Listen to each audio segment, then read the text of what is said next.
Magandang araw pong muli mga minamahal nating mga kaibigan, mga kapatid, mga subscriber po ng ating Solid Rock Ministry. Ilang araw na lang po ang ating binibilang at atin na naman pong muli nga alalahanin ang isang napakagandang regalo ng ating Panginoon, ang kanyang pagpunta rito sa lupa bilang isang tao. Ngayon po tayo po ay nasa ika-siyam ng topic, misyon sa makapangyarihan, at si Pastor Perdon po ay babatiin din kayo. Magandang araw sa inyong lahat mga minamahal mga kapatid. Salamat po sa inyong patuloy na pagsubaybay. Kami po ay tunay na na-inspire sa inyong patuloy na pagsubaybay sa ating palatuntunang ito. Kaya kami po ay umihiling sa Panginoon na patuloy na kayo pagkalooban ng lakas para tayo po naman ay parating sama-sama na makapag-aaral ng kanyang banal na salita.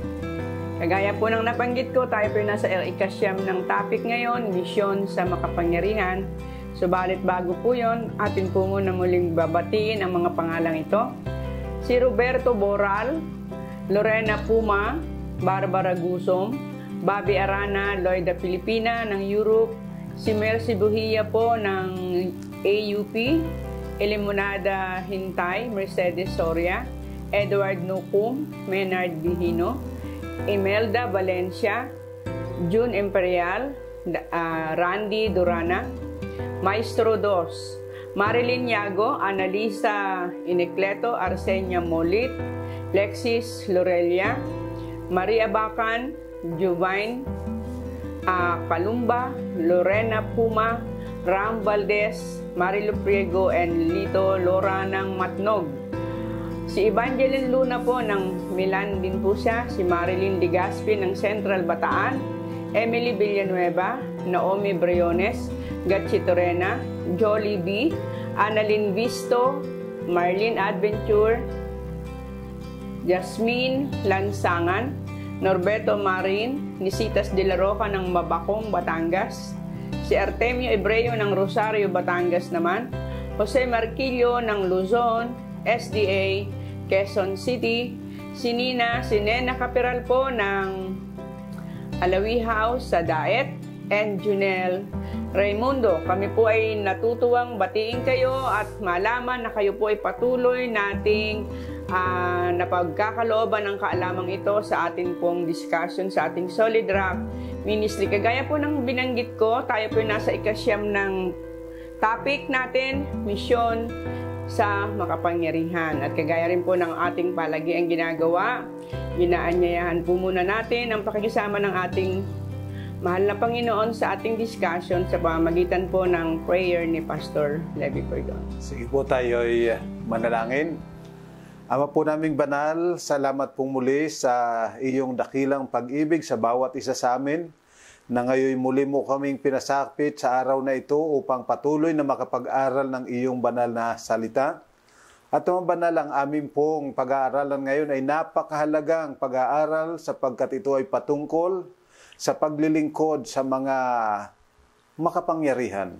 O Amang Banal, amin pong pakiusap, iyo po nawa kaming patnubayan, gabayan, linisin ang aming puso't isipan at patuloy na pagkalubang kami ng karunungan na nagbubuhat diyan sa iyo sa kaitasan upang amin pong mapag-unawa ang iyong banal na salita. At iyo rin pong patuloy na ipagkaloob sa amin ng banal na Espiritu upang sa kanyang patuloy na paggabay, amin pong maisakabuhayan ang aming mga napag-aralan na ito, magkaroon kami ng ibayong pag-asa at kasiglahan, kagalakan sa paglilingkod, sa pag-abot sa lahat ng tao na iyong mga minamahal, sa ngalan po ng aming Panginoong Jesus. Amen. At kagaya po ng ating nabanggit, nasa ika-siyam na po tayong topic, misyon sa makapangyarihan. At narito po ang ating susing talata. Makikita po natin sa Matthew 16:26. Sapagkat ano ang mapapakinabang ng tao kung makamtan niya ang buong sanlibutan, ngunit mawawala naman ang kanyang buhay? O ano ang ibibigay ng tao na katumbas ng kanyang buhay? Ang Biblia ay salita ng katotohanang nagmumula sa Diyos. Dito ay inihahayag na tayong lahat, mahirap man o mayaman, ay kapwa makasalanang nangangailangan ng kaligtasan. Lahat tayo ay mahal ng Diyos at ibig niya tayong maligtas. Malimit ang mayaman ay yumayaman sa pamamagitan ng pangsasamantala sa mga mahina at dukha. subalit sila man ay mahal din ng Diyos. Sa kasulatan ay makikita natin na ang mga mayaman, makapangyarihan, ay maaaring gamitin ng Diyos para sa pagpapala ng iba, tulad ni Abraham, ni Isaac, ni Job, ni Solomon at si Jose. Pag-aralan natin ngayon ang misyon ng Diyos sa mga mayaman at makapangyarihan. Narito po ang mga katanungan na atin pong pag-uusapan. Number 1, ano ang mahalagang aral ang itinuturo ng karanasan ni Nebuchadnezzar? Number 2, ano ang mga aral ang dapat nating tandaan sa karanasan ni Naaman? Number 3, anong aral ang ating matututunan sa buhay ni Nicodemo at sa paraan ng Panginoon sa pagsagot sa kanya? Pang-apat, ano ang mahalagang aral ang dapat makuha natin sa karanasan ni Sakeo at ng isang binatang mayaman? At pang-lima, papaano natin naabutin ang mga makapangyarihan at mayayaman? Balik po tayo sa ating unang tanong, ano ang mahalagang aral ang itinuturo ng karanasan ni Nebuchadnezzar? Pastor Levi Perdon. Sige po, atin pong titingnan ngayon, ano ba ang sinasabi ng banal na kasulatan patungkol sa karanasan nito ni Nabucodonosor at ano ang ating makikitang mga aral dito. Titingnan natin sa Daniel 4, pakibasa mo, 19 hanggang 37, kung ano ang sinasabi sa karanasang ito. Nang magkagayon si Daniel na tinatawag na Belteshazzar ay sandaling nabagabag at ikinatakot niya ang nasa kanyang isipan. Sinabi ng hari, Belteshazzar, huwag kang mabagabag dahil sa panaginip o sa kahulugan. Si Belteshazzar ay sumagot, aking Panginoon, ang panaginip nawa ay para sa napupuot sa iyo at ang kahulugan nito'y mangyayari nawa sa iyong mga kaaway. At ang punong kahoy na iyong nakita na tumubo at naging matibay na ang taas ay umabot sa langit, ito'y natatanaw sa buong lupa na ang mga dahon magaganda, ang mga bunga nito'y marami, at naging pagkain para sa lahat. Nasa lilim nito ay tumitira ang mga hayop sa parang, at sa kanyang mga sangay dumadapo ang mga ibon sa impapawid. Ikaw iyon, o hari, na naging napakalaki at matibay.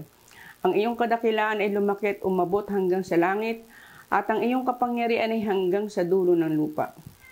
At yamang nakita ng hari ang isang bantay at isang banal na bumababa mula sa langit at nagsasabi, ibuwal ninyo ang punong kahoy at inyong wasakin, ngunit itira ninyo ang tuod ng mga ugat nito sa lupa na gapos ng bakal at tanso, sa sariwang damo sa parang. Bayaang mabasa siya ng hamog ng langit, at makasama siya ng mga hayop sa parang hanggang sa ang 7 panahon ay lumipas sa kanya. Ito ang kahulugan, o hari, at ito'y utos ng kataas-taasan na sumapit sa aking Panginoong Hari. Ikaw ay palalayasin mula sa mga tao at ang iyong tahanan ay kasama ng mga hayop sa parang. Ikaw ay pakakainin ng damo na gaya ng mga baka at mababasa ka ng hamog ng langit. 7 panahon ang lilipas sa iyo hanggang sa iyong malaman na ang kataas-taasan ay namumuno sa kaharian ng mga tao at ibinibigay ito sa sino mang maibigan niya. Kung paanong inuutos na iwan ang tuod ng mga ugat ng kahoy, ang iyong kaharian ay magiging tiyak para sa iyo mula sa panahon na iyong malaman na ang langit ang namumuno. Kaya hari, tanggapin mo nawa ang aking payo. Putulin mo na ang iyong mga kasalanan sa pamamagitan ng paggawa ng katwiran at ang iyong mga kasamaan, sa pamamagitan ng pagpapakita ng kaawaan sa naapi upang humaba pa ang iyong kasaganaan. Lahat ng ito'y nangyari sa Haring Nebuchadnezzar.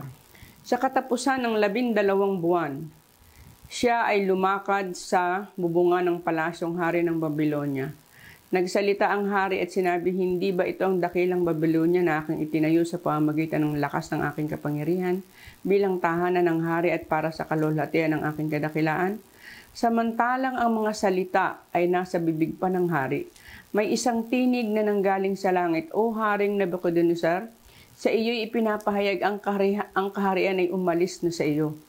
Ikaw ay palalayasin ng mga tao at ang iyong tirahan ay kasama ng mga hayop na sa parang. Ikaw ay papakainin ng damo na gaya ng mga baka at 7 panahon ang daraan sa iyo hanggang sa iyong kilalanin na ang kataas-taasan ay namumuno sa kaharian ng mga tao at ibinibigay ito sa sino mang kanyang naisin. Kaagad natupad ang salita tungkol kay Nebuchadnezzar, siya ay pinalayas mula sa mga tao at kumain ng damo na gaya ng mga baka. Ang kanyang katawan ay nabasa ng hamog sa langit hanggang sa ang kanyang buhok ay lumago at kasing haba ng balahibo ng mga agila, at ang kanyang mga kuko ay gaya ng sa mga ibon. At sa katapusan ng panahong iyon, akong si Nabucodonosor ay nagtaas ng aking paningin sa langit, at ang aking katinuan ay nanumbalik sa akin. Aking pinuri ang kataas-taasan at aking pinuri at pinarangalan siya na nabuhay magpakailanman. Sapagkat ang kanyang kapangyarihan ay walang hanggang kapangyarihan, at ang kanyang kaharian ay mananatili sa salit-saling lahi.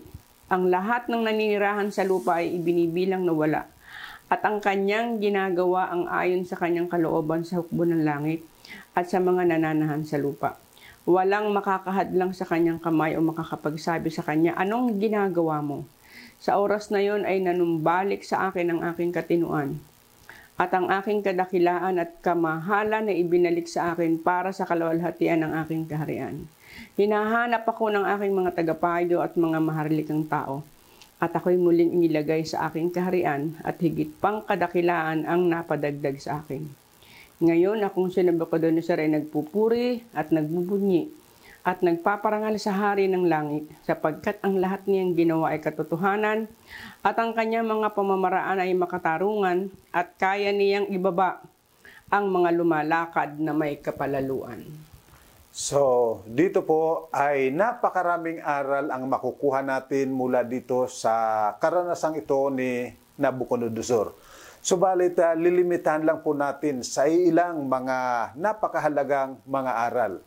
Dito po, una, ipinapakita na ang pag-ibig ng Diyos ay para sa lahat ng tao. Mayaman, mahirap, mahal ng Diyos. Pangalawa, ang Panginoon, kapag siya ay gumagawad ng kaparusahan, hindi upang tayo ay mapahamak o tuluyan ng itakwil, kundi upang ang tao ay makakilala na siya ang Diyos na nagpupuno sa lahat. At siya ang Diyos na nagbibigay ng kapangyarihan sa ibig niyang pagbigyan nito. Pangatlo, pakatatanda natin mga kapatid, dito natutupad yung sinasabi ni Apostol Pablo na ang lahat ng bagay ay gumagawang magkakasama sa lahat na mga nagsisiibig sa Diyos. Marahil masasabi natin, papanong umiibig sa Diyos itong si Nabucodonosor?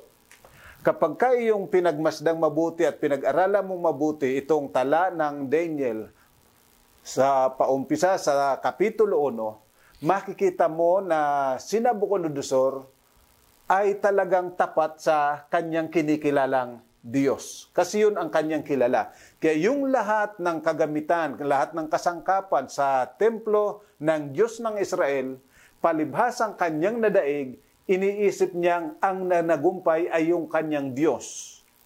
Kaya lahat ng mga kagamitan ay kanyang dinala sa templo ng kanyang kinikilalang Diyos. Ito, nagpapahayag lang kung paanong magpahalaga sa Diyos itong si Nabucodonosor.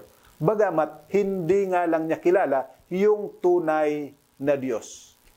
At yun, nakikita yun ng Panginoon. Kaya gumawa ang Panginoon ng paraan na siya ay maabot sa pamamagitan ni Daniel at ng kanyang mga kaibigan. Yun ang napakahalagang aral na dapat nating matutunan dito. Na alam ng Diyos kung sino yung para sa Kanya. At hindi niya tutulutan na hindi ito matawagan. Alam po ninyo, si Nabucodonosor maaari sanang matawagan ng Panginoon kung yung mga Israelita, kung yung mga Hudyo ay naging tapat. Sapagkat kahit anong pagsisikap na gagawin ni Nabucodonosor, hindi niya magagapi yung Huda. Subalit, dahilan sa kapasawayan nitong mga Hudyo, ipinahintulot ng Panginoon na sila'y mabihag, hindi sapagkat itinakwil na sila ng Diyos, kundi upang sila ay madisiplina. Pangalawa, para maabot si Nabucodonosor na alam ng Diyos na nagmamahal ito sa Diyos, kaya nga lang iba ang Diyos na kanyang nakikilala. Kaya makita po ninyo na sinasabi ni Pablo na lahat ng bagay gumagawa sa ikabubuti ng lahat ng umiibig sa Diyos at yung lahat na kanyang nakikilala ay kanyang inilalaan at yung lahat ng kanyang inilaan ay kanyang tinatawagan at lahat ng kanyang tinawagan ay kanya namang pinapakang banal. So makita po ninyo, ito si Nabucodonosor sa tingin ng tao ay napakasama. Pero ang totoo, si Nabucodonosor ay isang kandidato para sa kaharian ng kalangitan. Sapagkat sa kanyang puso, naandun yung marubdob na pagnanais maglingkod sa tunay na Diyos. Kaya lang, sa puntong ito, medyo inisip niya na mahina yung Diyos ni Daniel na daig pa nga ng sarili niyang kapangyarihan. Kasi ito si Nabucodonosor para bagang ipinalalabas na siya ay anak ng mga Diyos. Kaya iniisip niyang mas makapangyarihan siya. Subalit ipinakita ng Diyos yung kanyang kapangyarihan sa pamagitan ng pag-alis sa kanya ng unawa. Siya ay kumain ng damo na parang baka hanggang nang siya ay tumingala at napansin niya, bakit nga ba ako narito? Ay ito nga pala ang sinabi ng Diyos. Mula noon, kinilala niya ang Diyos at siya ang sumulat nitong chapter 4 ng Daniel sapagkat siya ay nahikayat ng lubusan na kahit anong gawin ng tao, kahit gaano makapangyarihan, wala kang magagawa laban sa Diyos. Sapagkat ang Diyos, siya ang makapangyarihan sa lahat at siya ang tunay na namumuno, hindi ang tao. Alam po ninyo, yung pride ng tao, malimit dinadala na akala mo'y siya. Kung hindi dahilan sa akin, hindi mangyayari yan. Hindi ba dahilan sa aking sariling kapangyarihan? Kaya ang kaluwalhatiang ito, sabi ni Nabucodonosor, kaya sabi ng Panginoon, sige, putulin na. At alam po ninyo, ay doon nakilala ni Nabucodonosor ang ating Panginoon Diyos. So napakabuti po ng ating Panginoon. Ginagawa niya ang lahat ng kanyang magagawa para ipaalam sa atin na siya ay Diyos na nagmamahal sa atin, siya ay Diyos na makapangyarihan sa lahat. At ngayon po sa ating pangalawang katanungan, anong mga aral ang dapat nating tandaan sa karanasan naman ni Naaman?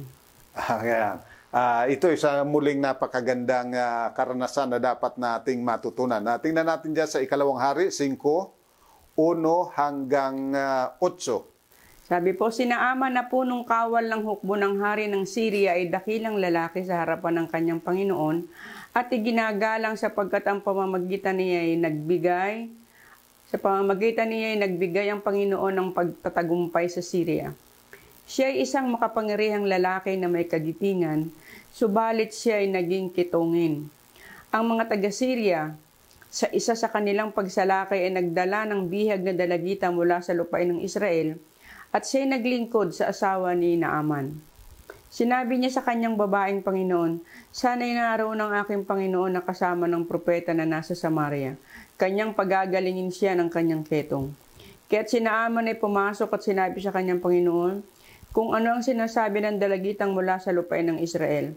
At sinabi ng hari ng Syria, humayo ka, at ako'y magpapadala ng sulat sa hari ng Israel.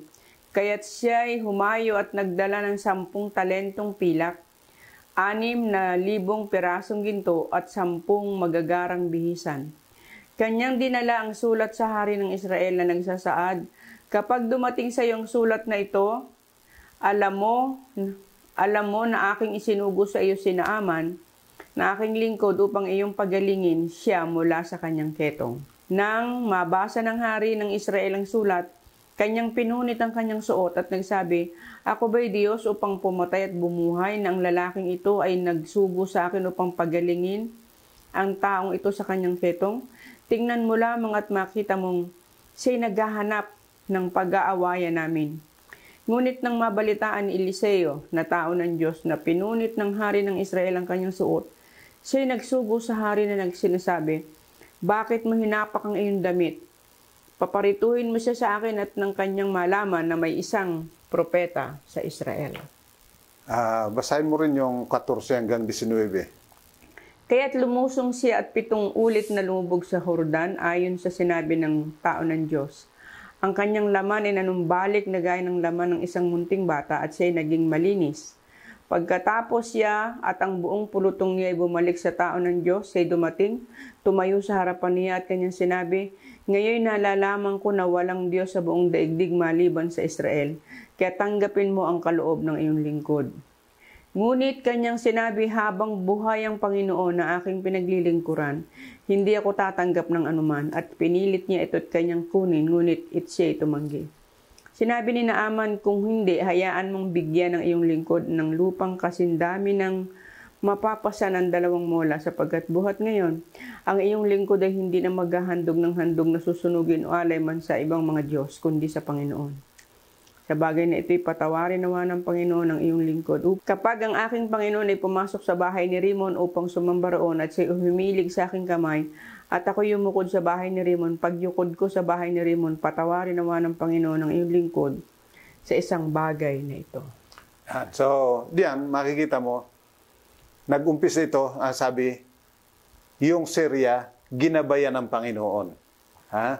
So, mga minamahal, kapag minsan kasi ang mga feeling natin, kagaya ng mga Israelita, ang feeling nila sila lang ang mahal ng Diyos. Pero dito, napakaliwanag, ang Panginoon siyang namamatnubay maging sa hari ng Syria. Kaya ang sabi sa banal na kasulatan, walang kapangyarihan na hindi nagbubuhat sa Diyos. Pagkatatandaan po natin yan sapagkat yan ay mahalaga. Subalit sa bilang pag-aaral patungkol sa pag-abot sa mga makapangyarihan, masdan po ninyo ang pagkakaiba ng bata at ng hari. Yung bata, ang wika, maanunawang pumaroon sa Samaria, itong si Naaman, at makasama ng propeta at pagagalingin siya. Sumulat yung hari ng Syria doon sa hari ng Samaria at ipinalam, hari ng Israel, at ipinaalam yung layunin. Nagalit yung hari. Talagay ka naghahanap ng gulo ito, naghahanap ng away. Bakit ako ba'y Diyos? Buti pa yung bata, alam na mayroong propeta na makatutulong.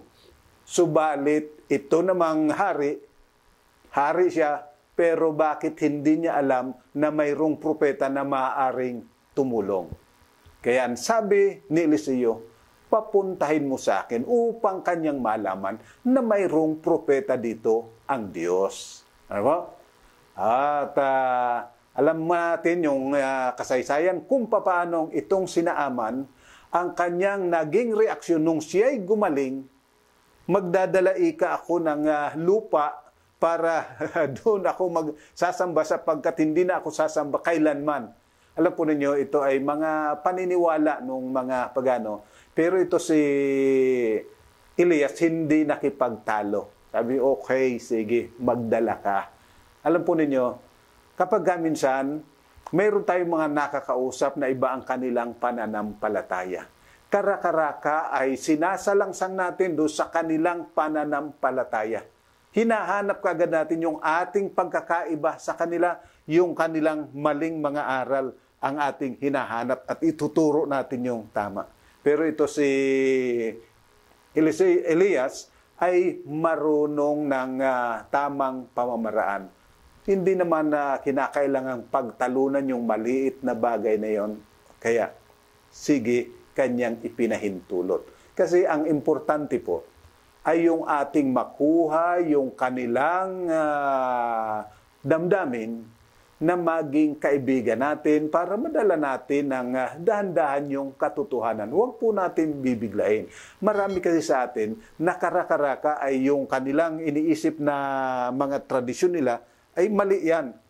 So, ang nangyayari, sa halip na magkaroon tayo ng maayos na relasyon, tayo ay nagkakahiwalay na kaagad at nagiging sarado na ang pintuan upang tayo'y magkaunawaan.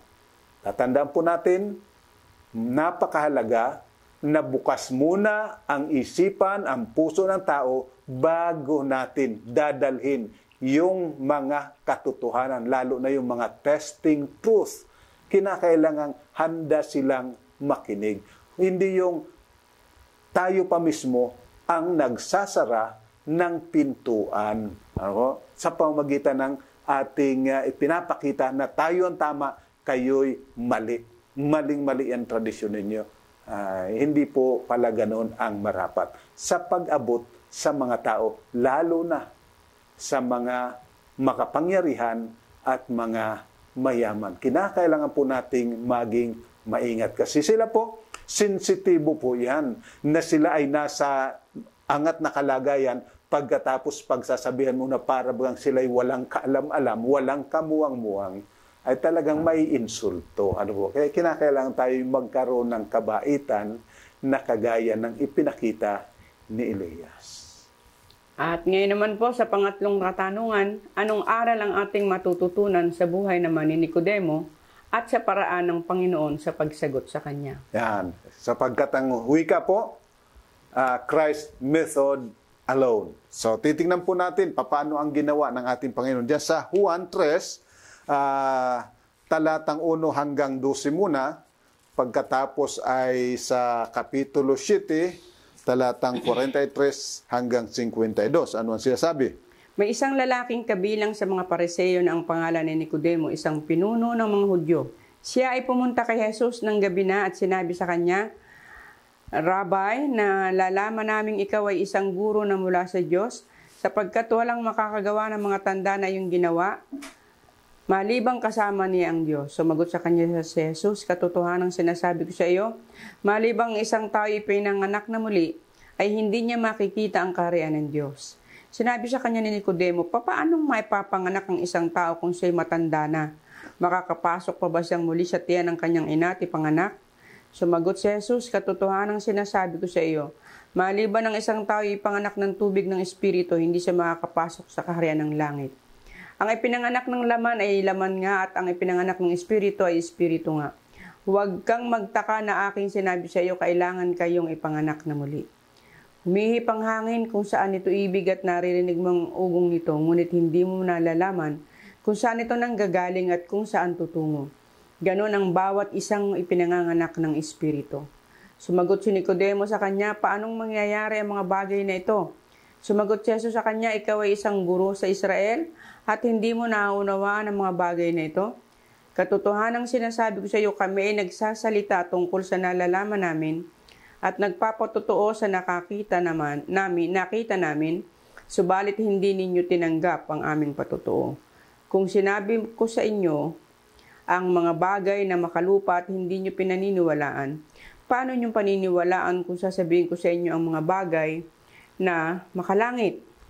So, atin munang titingnan yung pangyayari na nangyari dito sa panahon na ito na paglapit ni Nicodemo. Una, si Nicodemo, tatandaan po natin, yung kanya mismong pangalan ay talagang nagpapakilala na siya ay talagang sincero, religyoso. Kasi yung salitang Nicodemo, yung pangalang Nicodemo, ay ang ibig sabihin, innocent blood.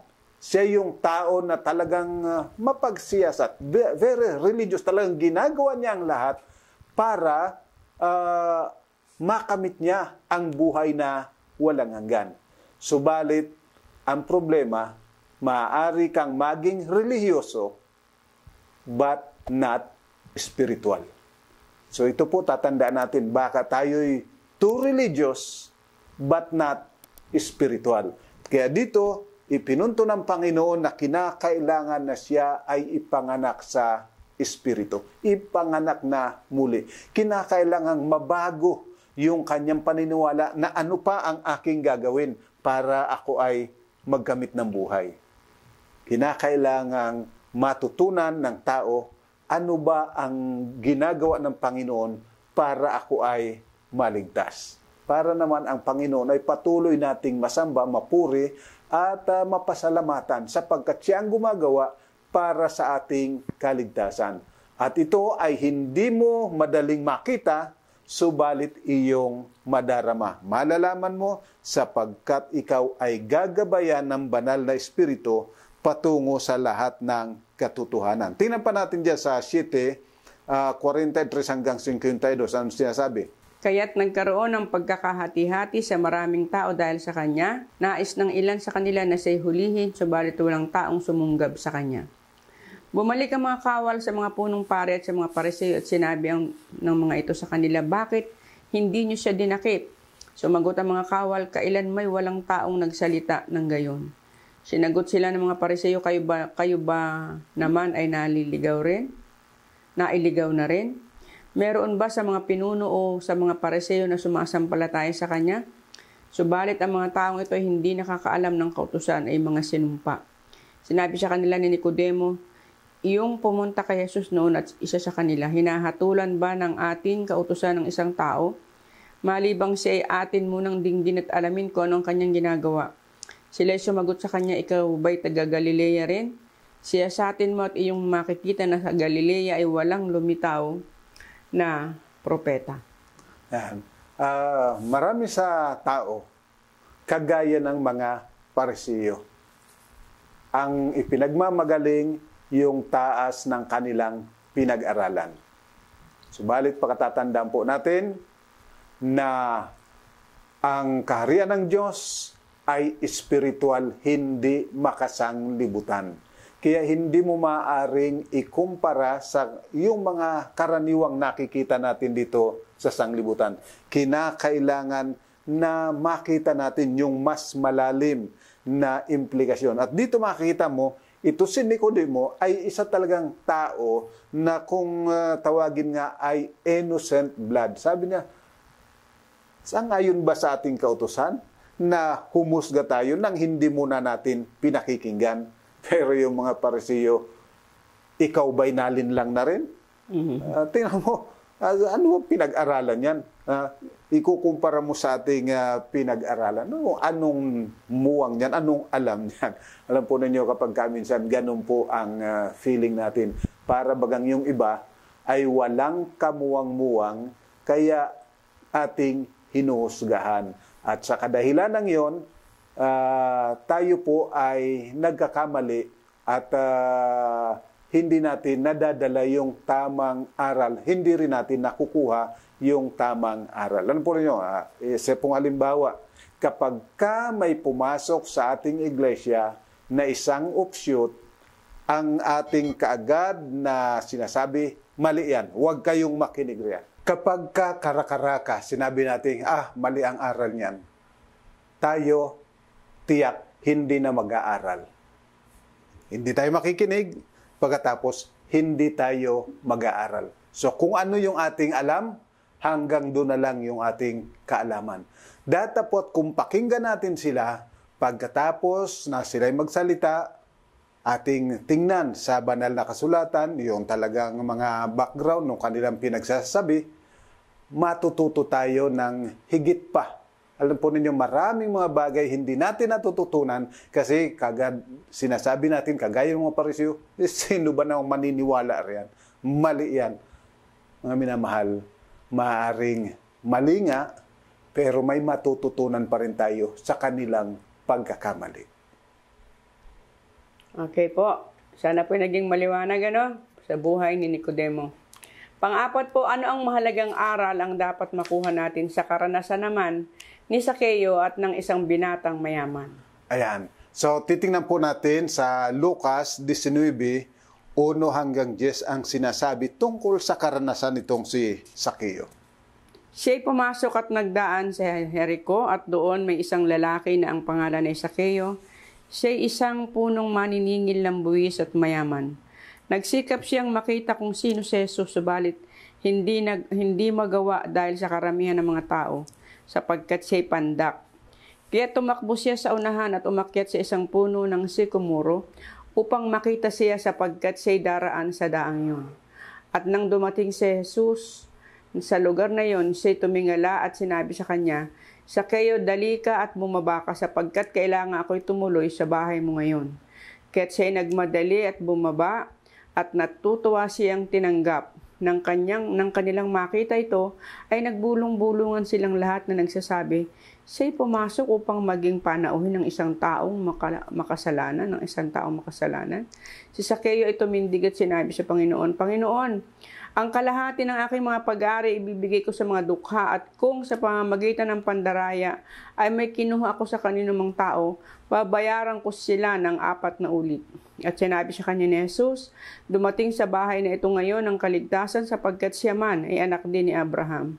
Sapagkat ang anak ng tao ay dumating upang hanapin at iligtas ang nawawala. So mga minamahal, medyo mahaba na yung ating talakayan kaya hindi na natin babasahin pa yung Mateo 19, 16-22 doon sa binatang mayaman.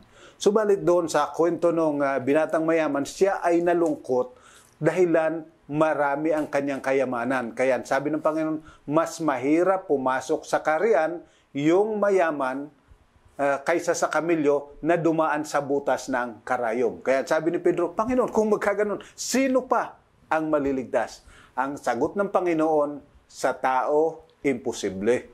Subalit, hindi imposible sa Diyos. Mga minamahal, mayroong mga pagkakataon na parang imposible. Subalit, kapag dinala natin ang Panginoon, pag nakilala ang Panginoon, makikita po ninyo, mababago ang buhay ng isang tao. Anuman ang kanyang kalagayan sa lipunan. Mayaman, makasalanan, mapagsamantala, kagaya ni Zakeo, mababago kapag nakita ang tunay na karakter ng ating Panginoon. Kaya napakahalaga na sa ating pong pagdadala ng pabalita ay ang ating parating dala ay ang Panginoon. Yung kanyang karakter, yung kanyang katangian, yung kanyang mga gawa, yung kanyang mga ginagawa, at yung kanyang gagawin. Yun ang marapat na pinakasentro ng ating pabalita. At makita po ninyo, palibhasang si Kristo ay pumasok sa tahanan ni Zakeo, na bago si Zakeo. Mayaman siya, mapagsamantala siya, subalit ang wika niya, Panginoon, kalahati na aking kayamanan, bibigay ko sa may hirap. At kung ako'y may dinaya, babalik ko maka-4 na doble. So, makita po ninyo kung gaano kalaking pagbabago ang nangyari sapagkat ang Panginoon ay kanyang na-encounter, pinapasok sa kanyang tahanan.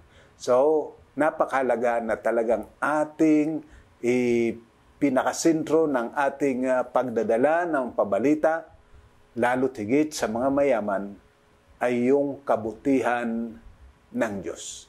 Hindi po yung mga doktrinang, yung mga pagkakaiba natin sa kanilang doktrina. Ang kinakailangan, yung pag-ibig ng Diyos, pakikisalamuhan ng Diyos sa atin, at makita po ninyo si Kristo kumain kasalo ni Zakeo. Samantalang yung mga Pariseo, bakit na kumain kasama ng makasalanan? Yun ang sabi, anong klaseng tao to? Mga minamahal, yung mga makasalanan, mahal din ng Diyos. At ibig ng Diyos na maligtas. Okay po, at ngayon po sa ating huling topic, pang-5, papaano natin aabutin ang mga makapangyarihan at mayayaman, Pastor Pedro? Yeah, titingnan natin dyan sa Mateo 27, 57 hanggang 60 ang sinasabi. At kinagabihan, dumating ang isang mayamang mula sa Arimatea na ang pangalan ay Jose na naging alagad din ni Jesus. Pumunta ang taong ito kay Pilato at hiningi ang bangkay ni Jesus at ipinag-utos ni Pilato na ibigay iyon. Kinuha niya ang bangkay at ibinalot niya yun sa isang malinis na telang lino at inilagay sa kanyang sariling bagong libingan na kanyang inukit sa bato. Pagkatapos ay iginulong niya ang isang malaking bato sa pintuan ng libingan at siya ay umalis. Yan. Kung mapansin mo, itong mayamang ito ay sikretong nag-oobserba sa mga ginagawa ng ating Panginoon. Bagamat hindi siya lumalantad, siya ay nag-o-observe sa lahat ng mga ginagawa ng ating Panginoon. Kaya napakahalaga po yung ating mga ginagawa. Yung ating mga paglilingkod sa mga dukha, sa mga nangangailangan, sa may mga karamdaman, pinagmamasdan lang yan ng mga mayayaman. At kapag ka nakita ng mga mayayaman na ikaw ay naandun ang iyong malasakit sa mga kawawa sa lipunan, nakikilos ang kanilang puso at sikreto sila ay sumusuporta sa gawain hanggang sa maging kasama na natin para sa pagliligtas ng maraming mga kaluluwa. Tingnan mo pa dyan sa Lucas 19:38 hanggang 42. Na sinasabi, mapalad ang hari na dumarating sa pangalan ng Panginoon, kapayapaan sa langit at kalulhatian sa kataas-taasan. Ilan sa mga Pariseo na mula sa maraming tao ay nagsabi sa kanya, Guro, sawayin mo ang iyong mga alagad. At sumagot siya, sinasabi ko sa inyo na kung tatahimik ang mga ito, ang mga bato'y sisigaw. Nang malapit na siya at nakita ang lungsod, ito'y kanyang iniyakan at sinabi, kung sa araw na ito'y alam mo na sana ang mga bagay na tungo sa kapayapaan, subalit ngayon nagkukubli ito sa iyong mga mata. Yan. So makita po ninyo, yung pride, yun ang nakatatakip upang makita yung katotohanan, makita yung kabutihan ng ating Panginoon. Kaya mahalaga po na sa ating pong buhay talaga mawala yung pride. Ano po? Kinakailangan mawala yan. At makita yung ating pag-ibig sa halip. Sapagkat kung tayo ay hindi magsasalita, sabi, kahit ang bato ay magsasalita. So ibig sabihin, sinasabi lang ng Panginoon na hindi mapipigil ang mabuting balita kapag ka nakikita sa ating buhay yung kapakumbabaan, yung pagmamahal sa ating kapwa, lalong-lalo na sa mga maliliit sa lipunan. Kaya mga minamahal, sana po itong katangian ng ating Panginoon ay maging katangian natin upang tayo po ay sama-sama na naglilingkod na makapangyarihan at nagtatagumpay. O sana po mga minamahal nating mga kaibigan, mga kapatid at subscriber ng ating programang ito, sana po naging maliwanag. Ano po, at iiwan po namin sa inyo ang summary ito ng ating pinag-usapan ngayon. Number 1, mayaman o mahirap, mahal ng Diyos. At gagamit siya ng mga taong mapagmahal at mapagpakumbaba para maligtas ang lahat. Pangalawa, bata, matanda ay gagamitin ng Diyos. Iwasan lang natin ang paghahanap ng mali sa iba. Pangtatlo, pagiging relihiyoso ay hindi pagiging espiritual. Tulungan natin ang mga relihiyosong makilala si Kristo. Pang-apat, ang Diyos lamang ang makakapagbago sa isang tao kahit sa wari wala ng pag-asa. At panglima, ang mga makapangyarihan at mayayaman ay gagamitin ng Diyos kung nakita ang ating mga mabubuting gawa para sa kanila. So mga minamahal, sana po ay patuloy na ang pagpapala ng Panginoon ay mapasa ating lahat. Tayo po'y manalangin. Ama po naming banal, muli kami lumalapit sa iyo na nagpapasalamat sapagkat iyong ihinayag sa amin ang pag-asa na maaari naming abutin ang mga mayaman at mga kapangyarihan sapagkat sila man ay iyong iniibig. At sa palibasang sila'y iyong iniibig, ikaw po ang gumagawa ng paraan na mabuksan ang kanilang puso't isipan. Ama, tulungan nawa kami na maging handa na kami ang magdala ng iyong katotohanan matapos na mabuksan mo ang kanilang puso at isipan. Ang iyo pong banal na Espiritu, siya nawang gumabay sa amin upang patuloy na sila ay maabot at madalhan ng iyong banal na pabalita ng kaligtasan. O Ama Banal, amin pong pakiusap, tulungan din kami na maging mapagpakumbaba at higit yan, tulungan kami na maging mapagmahal sa aming kapwa, lalo na sa mga nangangailangan, upang makita ng may mga kapangyarihan at sila man ay maging kasama namin na naglilingkod alang-alang sa ikabubuti ng mga nahihirapan. O Amang Banal, salamat po na ikaw ay Diyos ng pag-ibig. Salamat po sa iyong mga pagpapatawad at sa iyong pamamatnubay. Ang pagpapala po nawa ay patuloy na pakamtam sa anin at sa lahat ng aming mga kapatid na ito sa ngalan po ng aming Panginoong Jesus. Amen. Sa mga minamahal, ang pagpapala po ng Panginoon, sumating lahat. Hanggang sa susunod pong pag-aaral.